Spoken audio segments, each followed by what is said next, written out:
सत्य कथा, पुरुषार्थ कथा, सुनो सुनो सिद्धार्थ कथा।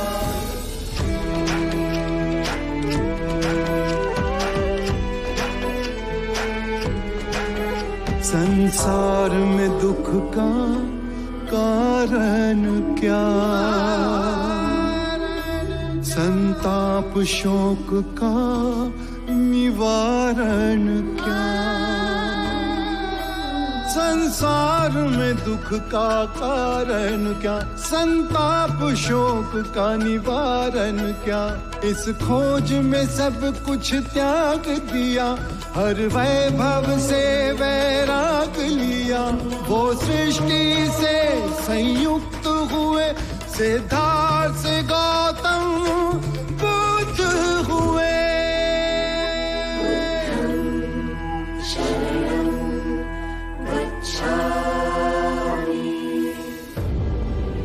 आज मैं राजगृह की ओर प्रस्थान करूंगा। इतने शीघ्र? मैंने मगध नरेश बिंबिसार को ये वचन दिया था कि दिव्य ज्ञान प्राप्त होते ही मैं उन्हें ये संदेश सुनाने आऊंगा।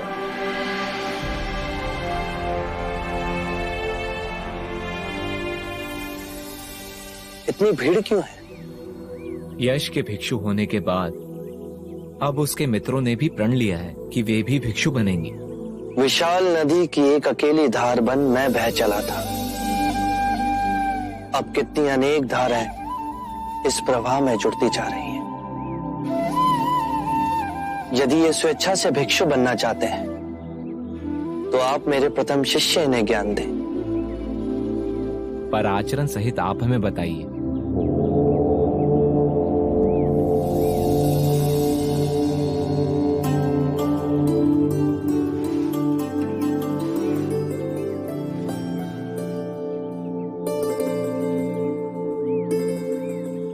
आप लोग अंदर आ जाइए।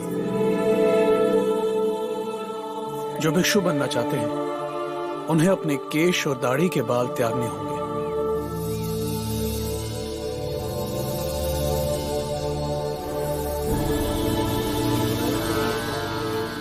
आप गेरुआ वस्त्र धारण करेंगे। आप अपना वस्त्र ऐसे लपटें कि आपका दाहिना कंधा खुला रहे।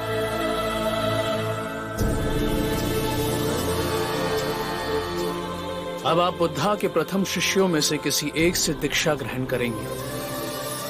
दीक्षा लेने के लिए आप घुटनों के बल धरती पर बैठेंगे। दीक्षा कोई भी दे, पर आपके लिए स्वयं बुद्धा ही ये आशीर्वाद का हाथ रख रहे हैं।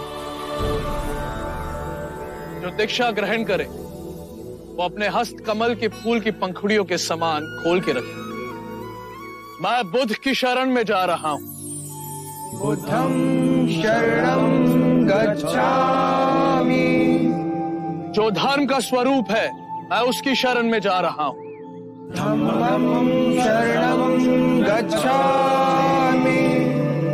जो प्रेम और करुणा में मेरे सहयात्री हैं उसकी शरण में जा रहा हूं। संघं शरणं गच्छामि। ये तीनों शरण दोहराने पर आप सब भिक्षुक हो जाएंगे। आप इस चेतना की नदी के अंग हो गए जो सामंजस्य और जागरूकता से जीवन बिताने का प्रण लेती है।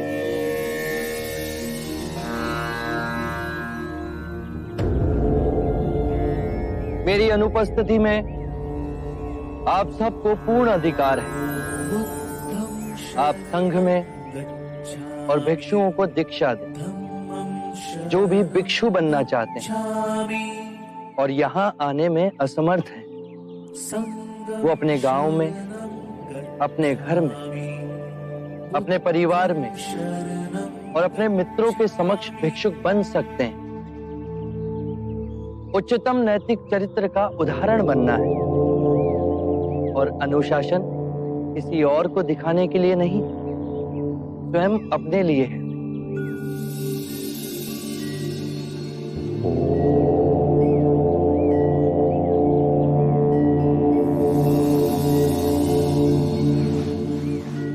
मेरे प्रिय भिक्षु, आज हमने एक भारी बीड़ा उठाया है, मानव को कल्याण का मार्ग दिखाने का। आज हम सब विदा लेते हैं। हम सब अलग अलग दिशाओं में जाएं। एक दिशा में दो ना जाएं। जो परम सत्य मेरे अनुभव से आप सबको रूपांतरित कर गया, वो संदेश जन जन तक पहुंचा।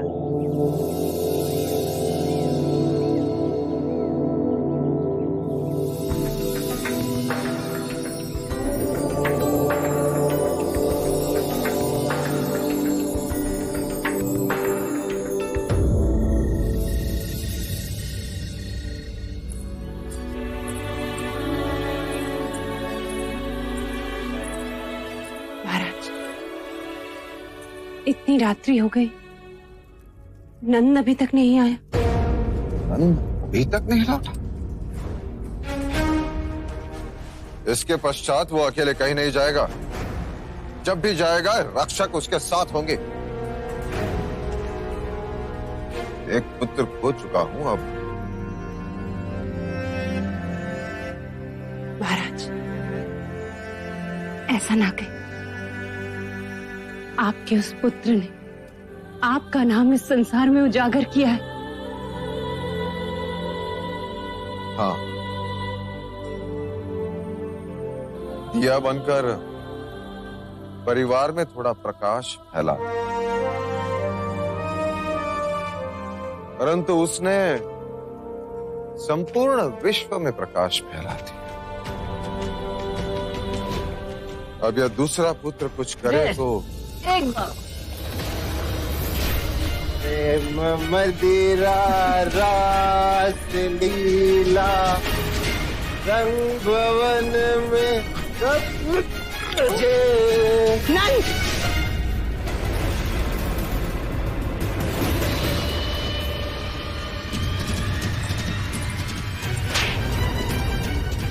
बस।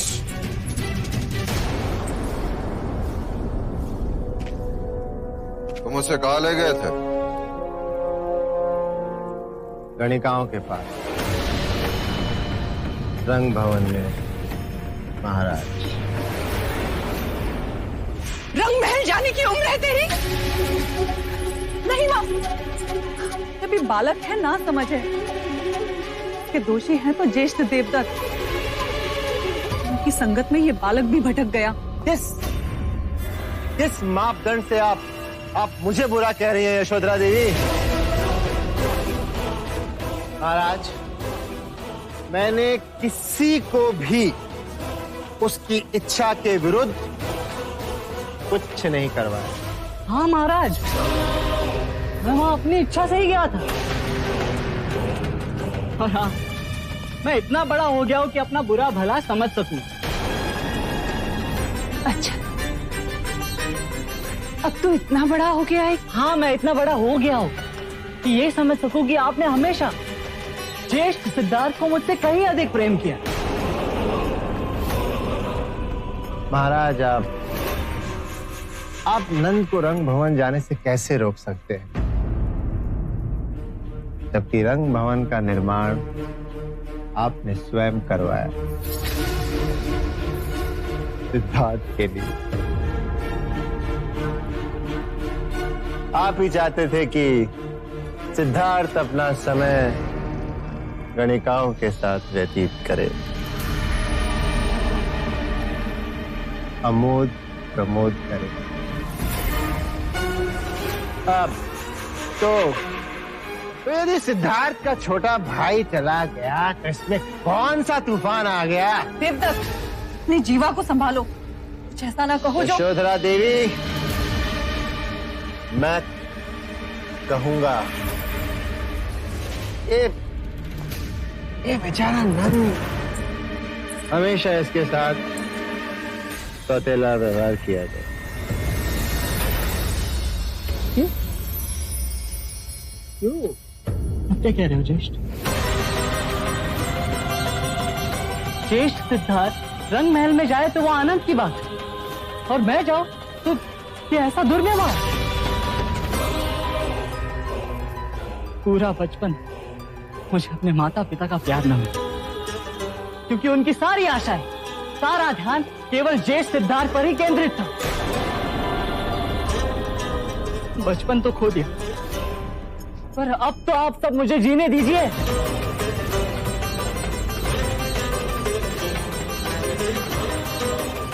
नंद, रुको नंद, रुको।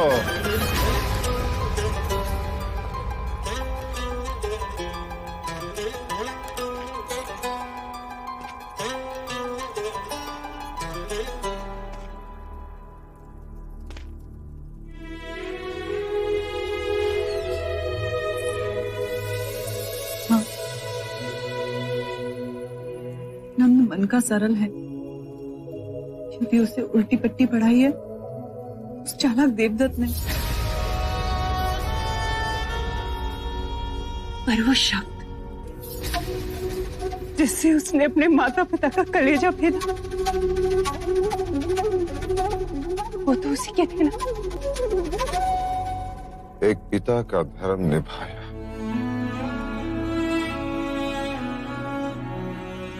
परंतु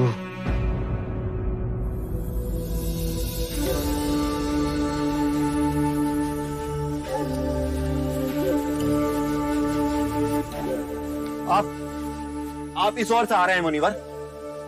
इस ओर से आपने इसी लड़की को भागते देखा है? नहीं तो क्यों?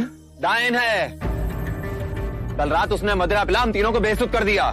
सुबह जब आंख खुली तो देखा हमारा सारा धन लूट के ले गई बिना कारण। मुनिवर, हम उसे आनंद प्रमोद के लिए वाराणसी ले जा रहे थे। उसने आप सबका बोझ कम कर दिया, पर आप अब तक उसका बोझ उठाए घूम रहे हैं। आप हमारा उपहास कर रहे हैं। उस लड़की से कहीं अधिक चिंतित हम अपने मूल्यवान आभूषणों के लिए हैं। जो लुट गया वो मिलेगा तो नहीं। अरे इतना धन था कि आपने कभी देखा भी नहीं होगा।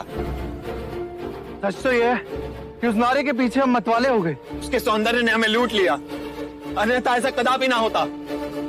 वो तो आप सबको अब भी लूट रही है। धन उसने तुम्हारे बीते काल में चुराया, पर वो तुम्हारा वर्तमान भी लूट रही है। एक बात बताइए, क्या वो लड़की इस समय तुम्हारे लिए इतनी व्यथित है जितने कि तुम इस समय उसके लिए व्यथित हो? भला वो क्यों व्यथित होगी? तो फिर आप क्यों व्यथित हो रहे हो?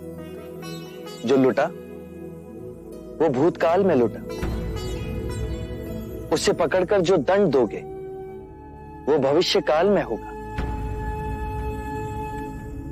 तुम्हारा वर्तमान अभी इसी क्षण तुम्हारे साथ है।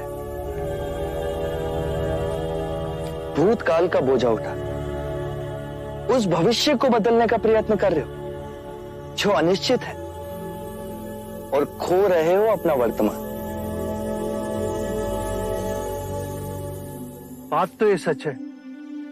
यदि हम इसी क्षण में जिए तो तुम स्वयं को खोज सकोगे, ये समझ सकोगे कि जो तुम्हें दुख दे रहा है वो क्या है। क्या आप अपने आप को जान पाए? और अपने आप को जानने से क्या होगा? अपनी ये बांसुरी दो मित्र। सन्यासी बांसुरी बजाएगा।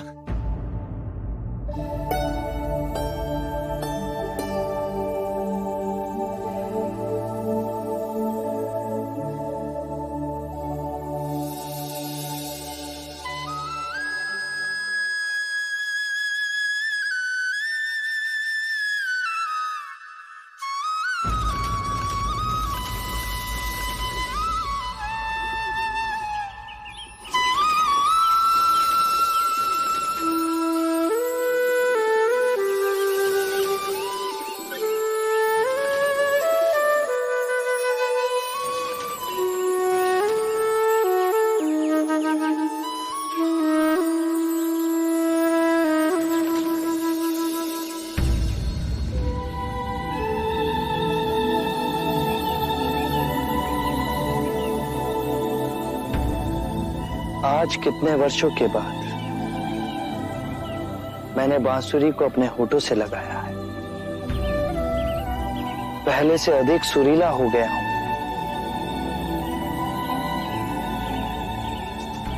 मैंने जान लिया है स्वयं को।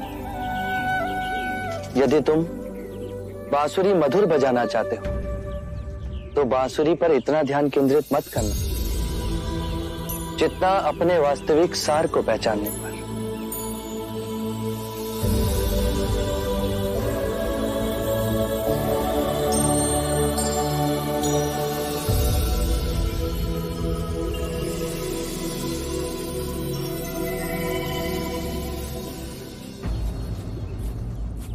क्या आप मुझे अपनी तरह बांसुरी बजाना सिखाएंगे? मैं स्वयं को खोजूंगा। क्या आप मुझे अपना शिष्य स्वीकार करेंगे? पर मैं तुम्हारा अहंकार लूट लूंगा।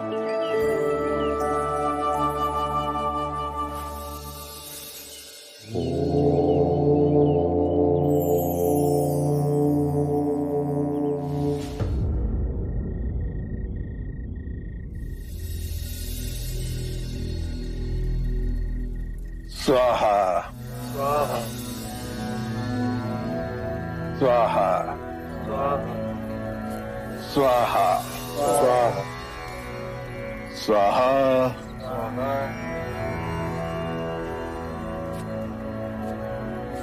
स्वाहा स्वाहा।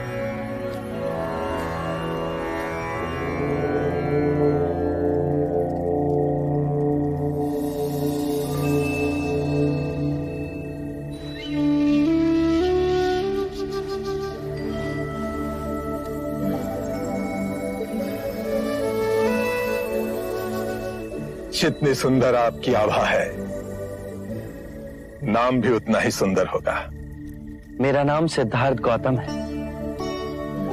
ओह, वही जो कहते हैं कि ईश्वर नहीं है। मैं ये नहीं कहता कि ईश्वर नहीं, ये भी नहीं कहता कि ईश्वर है।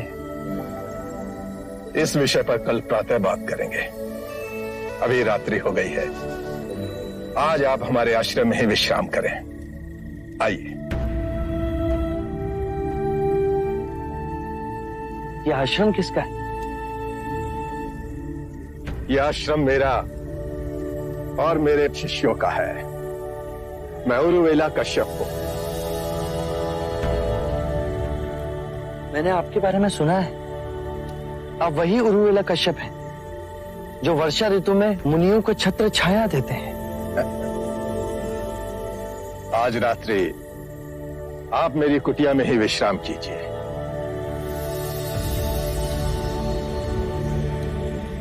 ये लीजिए। मैं पूर्ण ध्यान में बैठ उसके पश्चात ही विश्राम करता हूं। यदि आपकी आज्ञा हो तो मैं इस कुटिया में रात्रि बिता लूं। गुरुजी, वहां एक विषैला सर्प घुसा हुआ है, बाहर नहीं निकल रहा। यदि उसने आपको डस लिया तो? आप निश्चिंत रहें, मैं वहीं विश्राम करूंगा।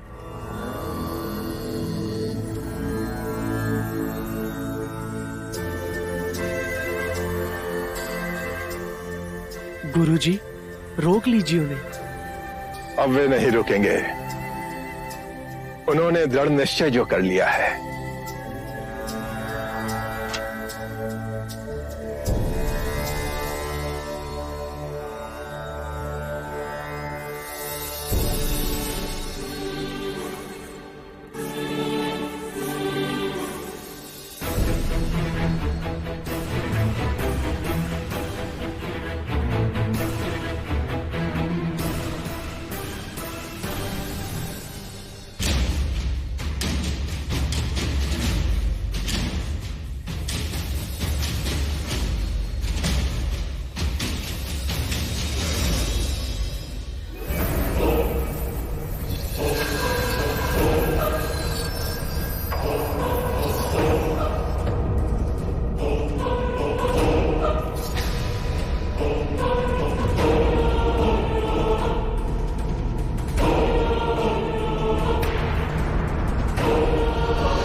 कृपा कर वन की ओर जाएं। ये स्थान आपके लिए असुरक्षित हो गया है। आप कुछ ना करें, तब भी लोग डरकर आप पर वार करेंगे। यहां आपके जीवन को संकट है।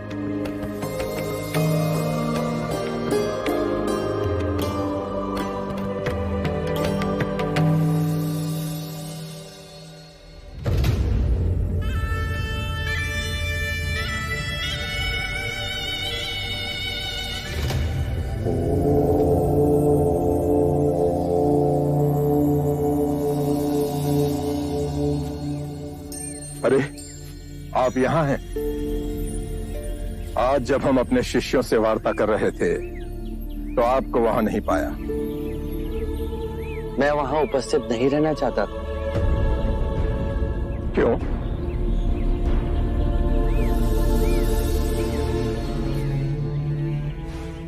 आप अपने शिष्यों को संबोधित कर रहे थे। यदि स्वाभाविक कोई प्रश्न मेरे मन में जागता तो आपके शिष्यों के सामने उसे पूछना आपको दुविधा में डाल सकता था। परंतु यहाँ तो एकांत है।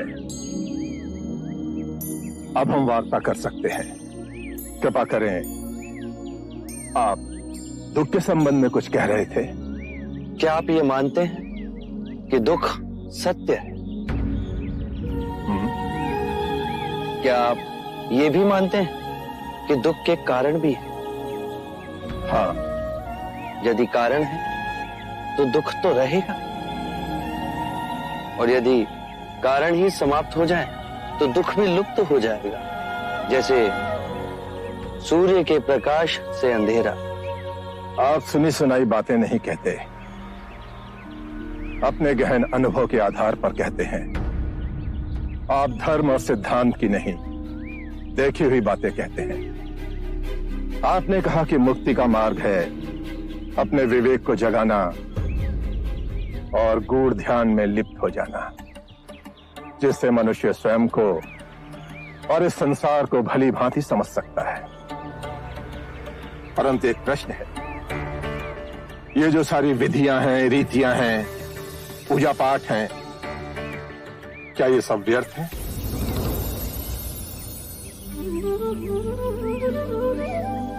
यदि कोई व्यक्ति इस नदी के दूसरे किनारे पर जाना चाहे तो वो क्या करे? यदि जल गहरा नहीं है तो वो चलकर जा सकता है, और यदि जल गहरा है तो वो नाव की सहायता से जा सकता है या स्वयं तैरकर जा सकता है। यदि वो चलना ना चाहे और ना ही तैरने को तैयार हो और ना ही नाव ले जाने को तैयार, और वो कहे कि मैं प्रार्थना करता हूं इस नदी का दूसरा किनारा स्वयं चलकर मेरे पास आ जाए, तब तो ऐसे व्यक्ति को मूर्ख कहेंगे, महामूर्ख। इसी प्रकार यदि व्यक्ति अज्ञान और भ्रांति को अपने विवेक से मिटाएगा नहीं तो परम आनंद और मुक्ति के दूसरे छोर पे कैसे पहुंच पाएगा? चाहे वो पूजा करे या अनुष्ठान या व्रत करे या किसी नीति पर चले, वो इस किनारे ही रहेगा। हमने सारे शास्त्रों को पढ़ा, उन पर व्याख्या की, परंतु जीवन के इतने जटिल सत्य को इतनी सरलता से किसी ने नहीं समझाया, किसी ने नहीं समझाया। आप इस भटकती मानवता को परम ज्ञान का मार्ग दिखाएंगे। आप करुणा के सागर हो। हे बुद्ध, आप हमें अपना अनुयायी स्वीकार करें। बुद्धं शरणं गच्छामि, धम्मं शरणं गच्छामि।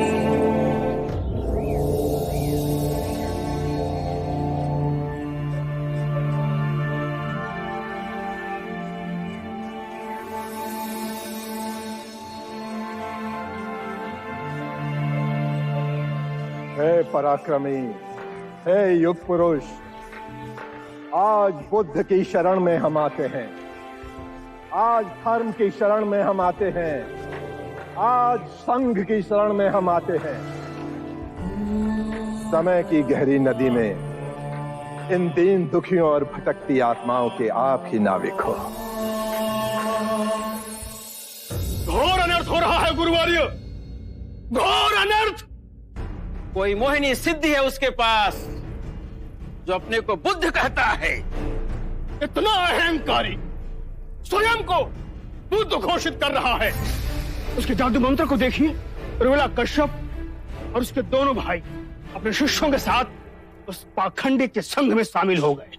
साधो साधो वेदों को नहीं मानता और पुराण को सर्वथा अवास्तविक बताता है। और तो और वह ईश्वर तक को नहीं मानता। ईश्वर की आस्था के प्रति विश्वास, ये तो भयानक प्रलय की सूचना है। हाँ गुरुवरी, मगधवासियों से वो कहता है जागरूक हो जाओ, तो तुम्हारे अंदर के दुखों और क्लेशों का अपने अंदर से शांति मिलेगी। उनमें विवेक और ध्यान जगाता है। जंगल की आग है गुरुवर, जंगल की आग। अगर इसे यूं ही हवा लगती गई, एक दिन भीषण अग्नि बनकर हम सबको जला देगी और धर्म का विनाश होगा। धर्म का विनाश हो जाएगा। नहीं, हम उसकी इस चाल को सफल नहीं होने देंगे। मगध के महाराज अवश्य हमारी दुहाई सुनेंगे। उस बुद्ध का सर काटकर यदि मैंने मगध के द्वार पर न लटका दिया तो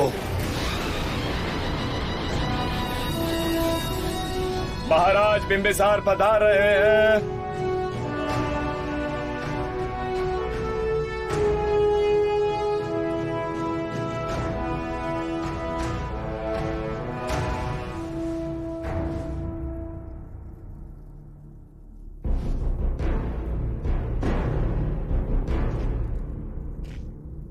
महाराज, एक आंधी आपके विरुद्ध भयानक रूप ले रही है।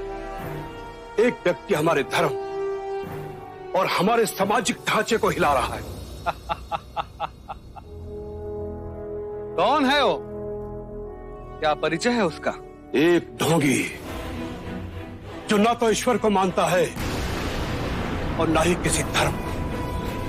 मगधवासियों को बहला फुसलाकर उन्हें अपना अनुयायी बना रहा है। कोई नई विचारधारा का जनक होगा। ऐसे कितने आए और कितने चले गए। शासन का प्रवाह ऐसे छोटे मोटे बवंडरों को अपने आप में समा ही लेता है। महाराज, ये कोई साधारण बवंडर नहीं है। राजनीति शासक जिस संरचना के साथ चलता है, आज वो उसी को चुनौती दे रहा है। ये किसी गहरी क्रांति का संकेत है। यदि उसका शीश उठ रहा है तो उसका शीश अवश्य कटेगा। क्या नाम है उसका? क्षमा चाहता हूं महाराज, आपके मित्र राजगृह पधार रहे हैं अपने अनुयायियों के साथ। सिद्धार्थ गौतम है। महाराज, महाराज आप अपने बहुमूल्य समय को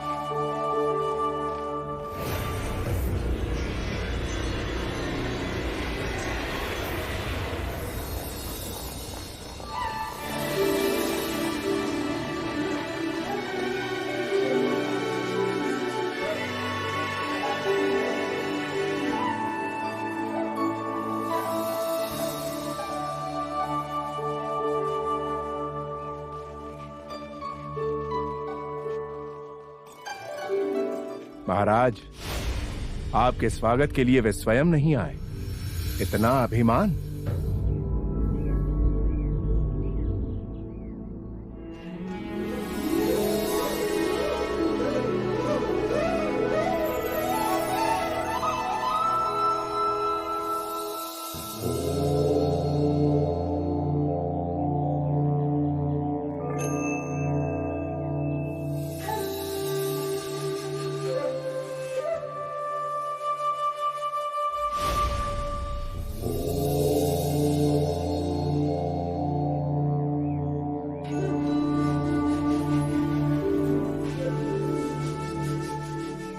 अपने दिए वचन को निभाने मैं आप तक पहुंच गया मगध नरेश।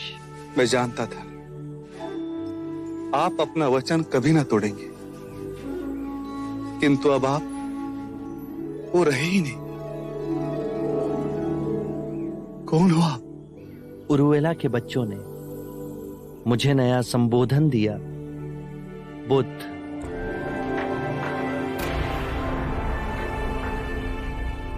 अति श्रेष्ठ। बुद्ध बुद्ध बुद्ध बुद्ध बुद्ध बुद्ध बुद्ध।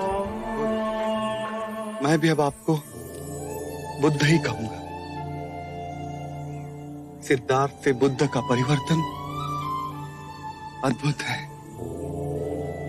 आपका आभामंडल, आपसे झरता शांति का झरना, आपका अभूतपूर्ण सौंदर्य इस बात की हुंकार दे रहा है कि आप उस परम ज्ञान को उपलब्ध हो चुके हो। और मैं चक्रवर्ती राजा होने के बाद भी निम्न ही रह गया। ये ऊंचता नीचता का विचार ही असत्य है। पहले क्षण आपने मुझे अपनी बुद्धि से देखा, इसीलिए आपको हमारे बीच अंतर का विचार आया। उसके बाद आपने मुझे अपने मन की आंखों से देखा। वहां आपकी चेतना विभाजित ना हो सकी। क्या अंतर है आप में और मुझ में? एक ज्ञानी अज्ञानी से पूछ रहा है कि क्या अंतर है उसमें और मुझ में। पृथ्वी और स्वर्ग में क्या अंतर है? पृथ्वी तुम्हारी जड़ें हैं और स्वर्ग तुम्हारी फैलती हुई ऊर्जा। बुद्धि की चालाकी देखो, फिर वो दो हिस्सों में विभाजित कर रही। आप धार्मिक हो या नैतिक? नैतिकता और धर्म अलग है। हाँ, नैतिकता स्वर्ग का प्रलोभन देती है, नरक से डराती है, दो हिस्सों में बांटती है। धर्म ऐसा नहीं करता। तो फिर धर्म क्या है? परम ज्ञान क्या है? केवल अनुभूति। स्वयं को जानो, स्वयं को पहचानो। कोई विचार नहीं, कोई जिज्ञासा नहीं, केवल अनुभव। स्वयं को मध्य में केंद्रित रखो, विरोधों से ऊपर उठो। और जब तुम्हें ये अनुभव होगा तो विभाजित कर देखने के बाद स्वयं गिर जाएगी। जैसे पतझड़ में वृक्ष से पत्ते सूखकर स्वयं गिर जाते हैं। मैं भी इस परम अनुभव को उपलब्ध हो सकता हूँ? अवश्य। हम सब में वही चेतना की नदी है जो सूरज, चंद्रमा, सितारे, आकाश गंगाओं में बहती। परम ज्ञान का द्वार हम सब के भीतर है।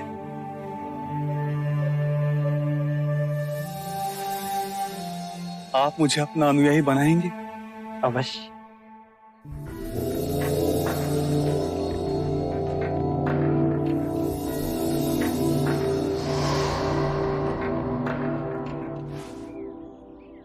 मुझ पर 1 रुपया और कर दीजिए। आने वाली पूर्णिमा आप और आपके सारे भिक्षुक मेरे साथ भोजन के लिए सादर आमंत्रित हैं।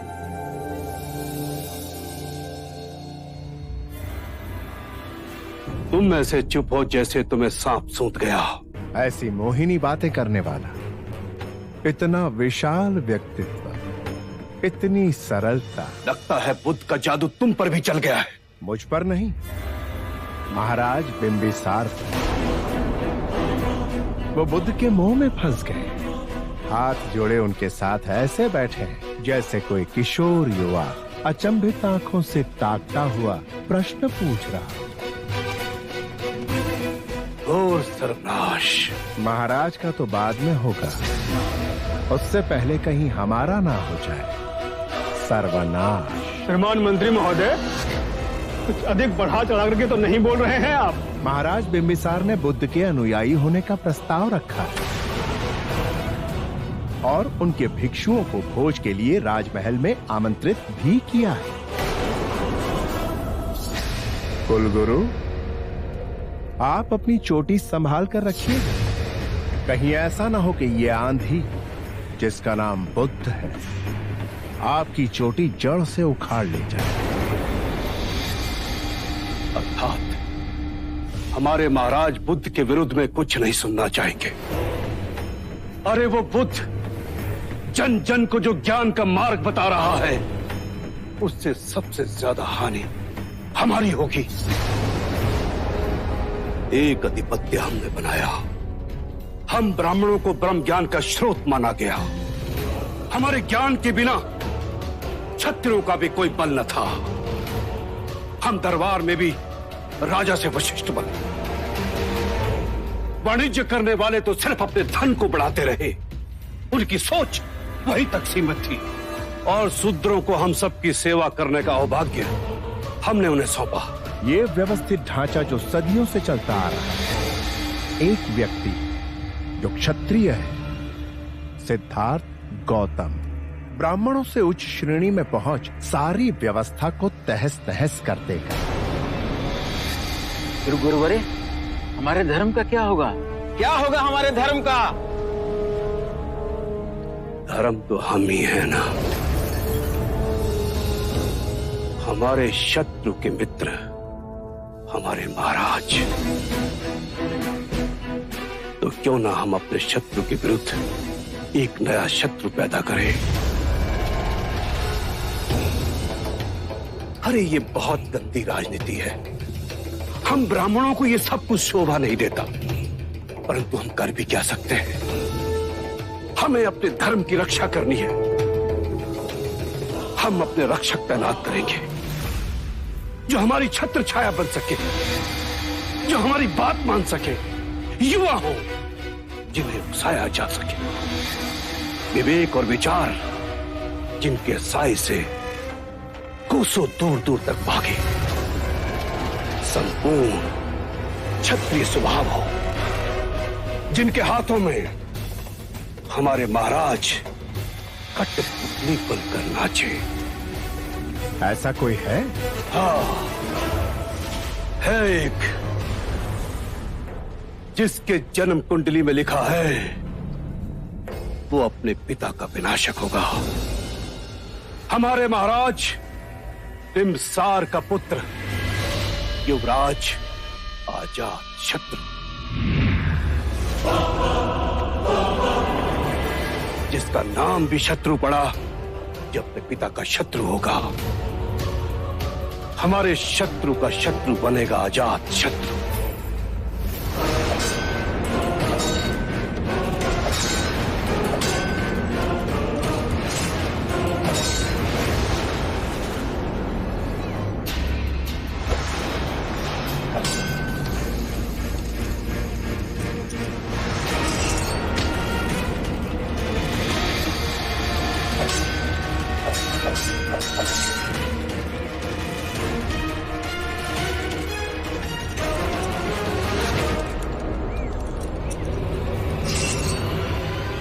युवराज, महाराज ने आपको ताड़वन में उपस्थित रहने को कहा है। किस कारण विशेष से? महाराज चाहते हैं कि आप बुद्ध के दर्शन करें। मैं और बुद्ध के दर्शन करूंगा।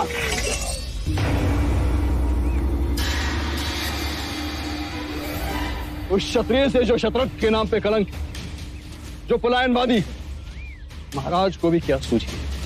उनसे कहना कि मैं आने में असमर्थ हूं।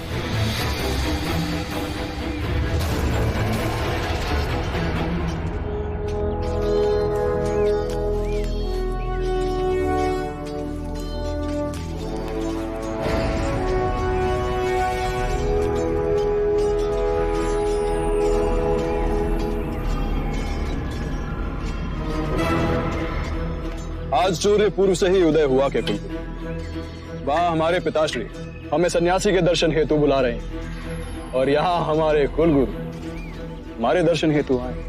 युवराज, हम शस्त्र विद्या में कुशल नहीं, परंतु गुणी कुशलता को देखने का आनंद तो ले सकते हैं। हमारी तलवार की टंकार से बड़े बड़े कांप जाते हैं। युवराज, आपके शौर्य की चर्चे भगत से बाहर भी हो रहे हैं। आप केवल हमारी प्रशंसा करने आए हैं अथवा कोई कार्य?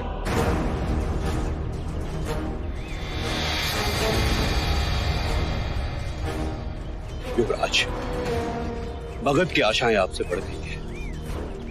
क्यों? हमारे पिताश्री महाराज बिंबिसार तो है ना, कुशल शासक, जनप्रिय, न्यायमूर्ति। युवराज, महाराज जिस राह पर चल रहे हैं उससे कहीं मगध का परचम सीमित रहकर राजगृह तक न रह जाए, बस इसकी चिंता है मुझे। ऐसा क्यों हो?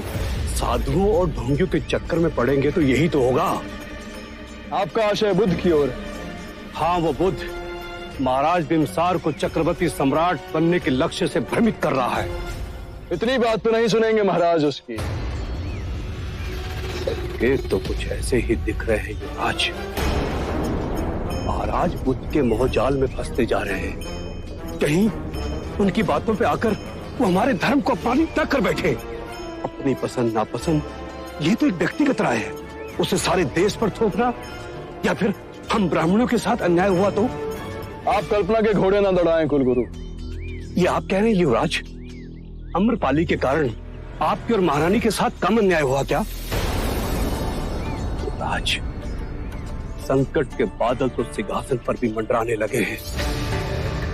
यदि बुद्ध के कहने पर महाराज ने संन्यास धारण कर लिया तो राज्य का क्या होगा? जिस राज्य के नाम से सारी पृथ्वी कांपती है वो टूट कर बिखर जाएगी जब राजगद्दी आपको मिलेगी। मगध का राज्य चंद गांव के बीच में सिमट कर रह गया तो बस यही चिंता मुझे खाई जाती है। ये तो अनर्थ होगा। इस अनर्थ को रोकेगा कौन?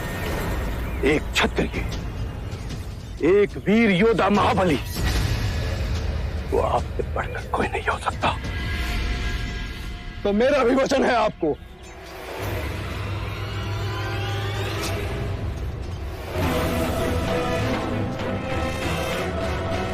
मगध का राज्य चारों तरफ फैलेगा। मैं चक्रवर्ती सम्राट बनूंगा। मेरे नाम का लोहा पूरा विश्व मानेगा और हमारे विचार का ब्राह्मण सत्ता के भागीदारी बनेगा। आरंभ हो गई निर्वाण प्रथा, सुनो सुनो ये बुद्ध कथा। अंधविश्वास किसी पर मत करना, चाहे वो धर्म ग्रंथ हो या किसी महानुभाव का कहना, जब तक वो तुम्हारी अपनी बुद्धि और विवेक की कसौटी पर खरा ना उतरे।